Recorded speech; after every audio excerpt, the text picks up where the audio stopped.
Tout semble avoir été dit sur l'épisode 7 de la saison 2 d'Arcane. Mais je crois qu'il y a encore beaucoup de détails, de symboliques et de messages cachés que vous ignorez. Non, tout n'a pas été dit sur le meilleur moment de la deuxième saison d'Arcane. Entre passé, présent et futur, bienvenue dans mon analyse d'un épisode, pas vraiment comme les autres.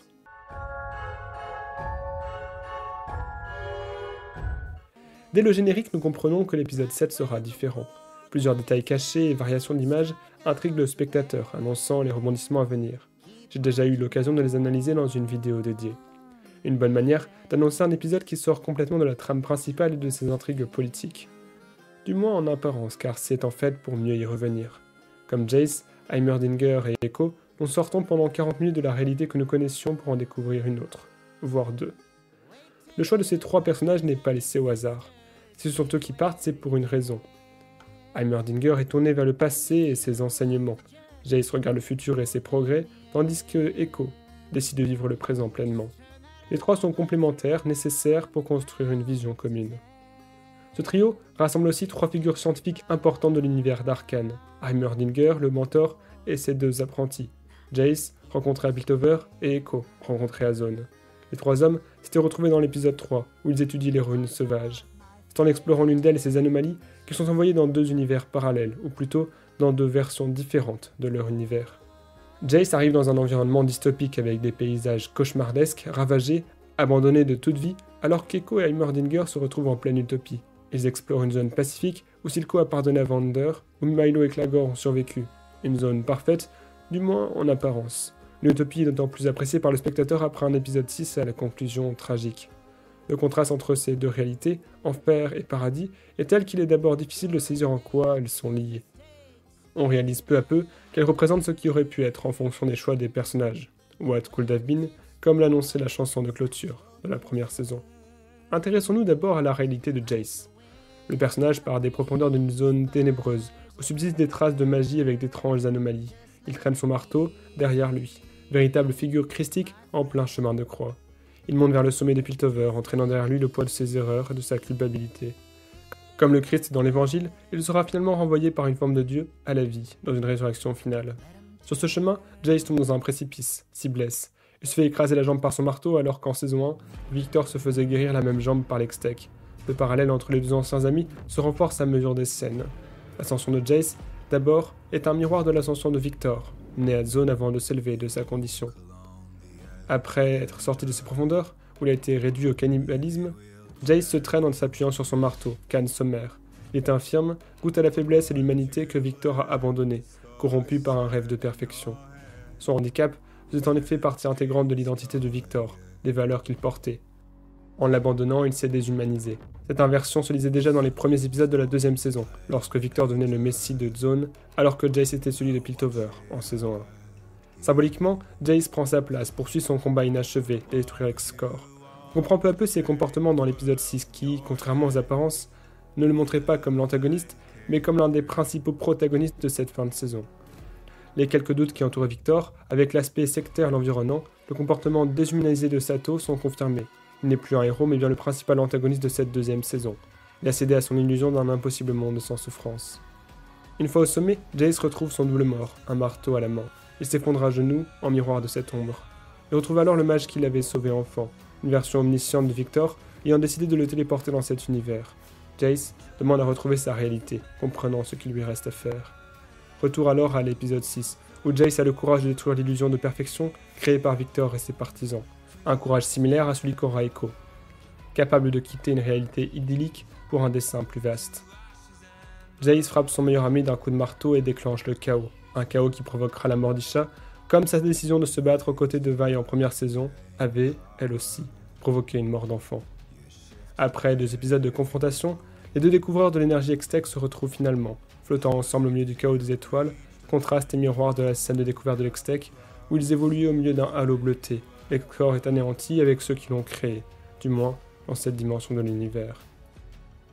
Quant à lui, Echo arrive chez Benzo, sur les traces de son enfance. Son corps a légèrement changé au niveau des boucles d'oreilles et de la coupe de cheveux. Il retrouve une Powder ayant grandi sans haine et son ancien mentor. Sidéré, il réalise qu'il se retrouve dans une réalité parallèle. L'émotion perce ses yeux alors qu'il reconnaît l'homme qu'il a élevé après la guerre. Sa mort l'avait rendu une deuxième fois orphelin. Cette fois, il prend le temps de lui dire combien Benzo a compté à ses yeux et le serre dans ses bras. Il livre des mots trop longtemps retenus, contenus, qu'il a toujours regretté de ne pas avoir dit. Ces retrouvailles lui permettent d'enfin achever son deuil. Un à un, Echo rencontre les versions plus âgées de ses anciens fantômes, Milo, Clagor, Vander et Silco. L'antagoniste de la première saison a reçu la lettre envoyée par Vander et a accepté de lui pardonner. Echo rencontre Gert, que nous avions croisé dans le présent, lorsque Jinx avait libéré ses partisans. Tous vivent en paix dans une zone brillante et lumineuse qui n'a plus rien des bas-fonds qu'il connaissait enfant. Ces couleurs rappellent l'utopie créée par Echo autour d'un arbre avec ses feux volants qui meurent dans son présent.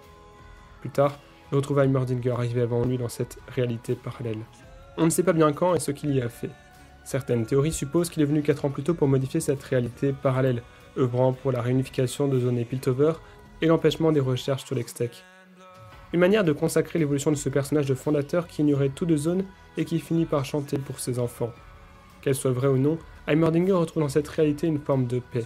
Loin de la compétition, dans l'ambition, le scientifique prend goût à l'instant présent. Une forme d'achèvement supérieur qui lui permet d'accepter la mort, de sacrifier sa vie pour permettre à Echo de sauver leur monde. En attendant, le jeune homme marche sur un pont animé et bruyant, un des lieux les plus symboliques d'Arcane. Ce pont symbolise le lien fragile entre Zone et Piltover, là où se manifestent les tensions et menaces. Ce pont où Arcane a commencé, avec la vision de Vi et Powder devenues orphelines. Ce pont où Jinx a massacré des pacifieurs, dont Marcus.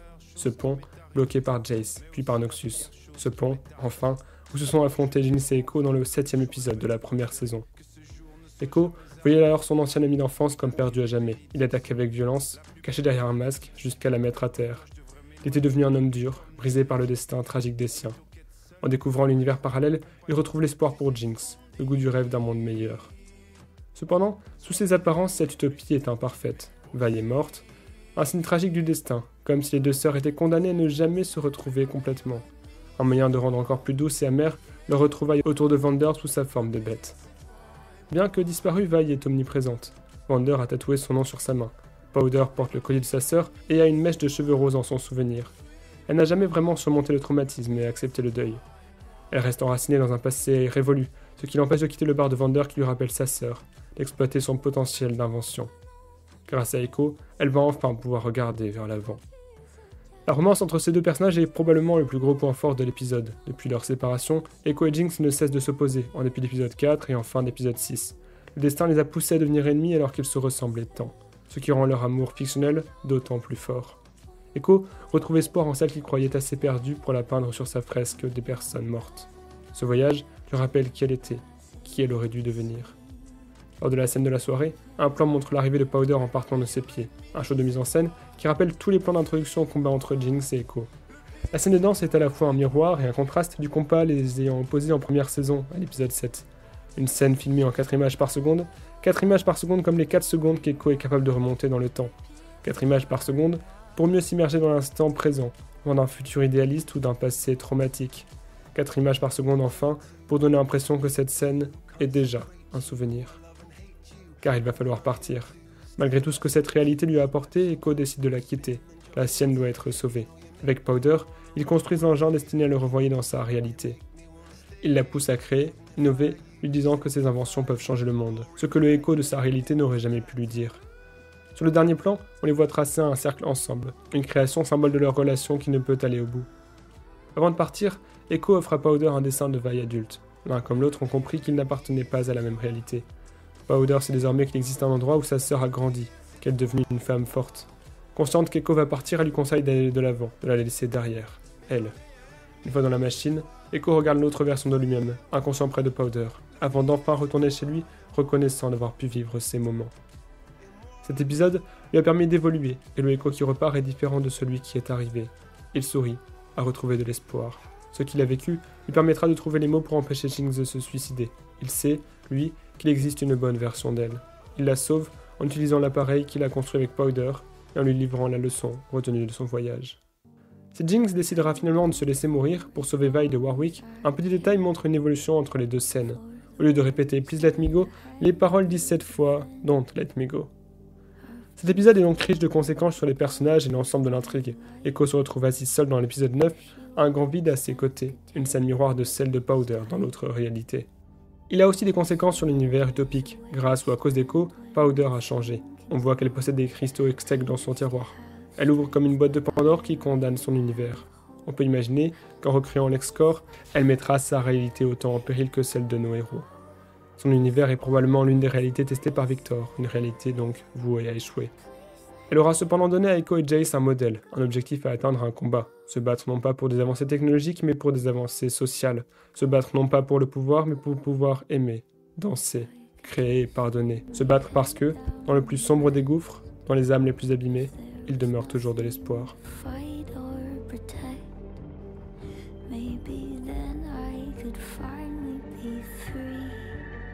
Maybe death is like falling